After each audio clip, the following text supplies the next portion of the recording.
All right, if you haven't seen it already, I actually did a beginner Euro nymphing leader formula that I like, and there's some things to look at in there and think about when you develop your leader. Like I said in that video, there's real no set way of perfection when it comes to a leader.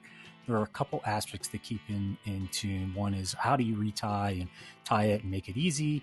Two is how does it taper and how will that unroll when you cast, etc. So in this case, this is the advanced formula that I like and prefer. I use about 20 feet, a 10-pound chameleon straight down off of my line. My connection to my line, I actually use a nymphing specific line that has a braided core with like a PVC on it. And what I do is a glue in connection, and I could create a video around that. That's really simple. It makes no kind of breaks or bends in the line when you're pulling that through the guides, etc., because your meters can be pretty long.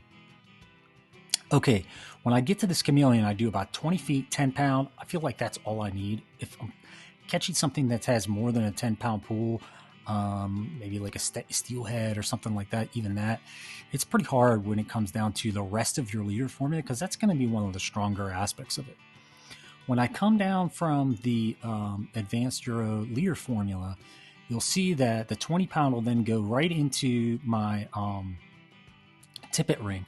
I'll tie that in with a clinch knot, and the clinch knots allow me to collect that heavier line into the tippet ring and then collect an even lighter line below that without having a connection point that's a knot that is hard to tie, such as something like a double uni or triple surgeons, etc. Maybe that's a little too much of a gap to cover with a knot like that and have it feel secure. And the reason I like that is because if I break anything below that tippet ring, which is typically where it's going to occur, I can replace that whole thing really easily. Okay, I then jump into my bicolor cider line, about 18 inches of that. I use a 3X formula. That's really pretty thin, and you don't need a ton of it. It's a little less visibility, but it gives me a nice taper. If I'm having trouble seeing, what I will do is cut out that cider line and use like an OX material. Might be a little bit higher, but there are some tricks in between there that you can do as well to kind of see things.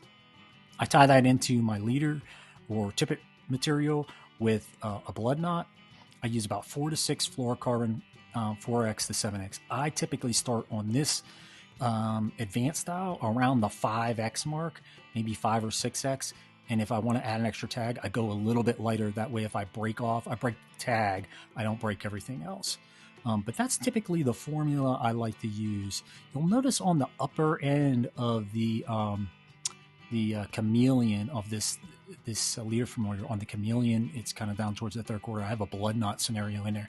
Sometimes if that leader, I want it to turn even more, I might go with a slightly small and lighter piece of tippet material within there to get that leader to just have a little bit more flex in it and bend as I throw it out there. And I'll just connect that with usually a blood knot. Okay. Well, I really appreciate you joining us. If you would like and subscribe to the video and follow us on YouTube, that'd be fantastic. We'll talk to you soon.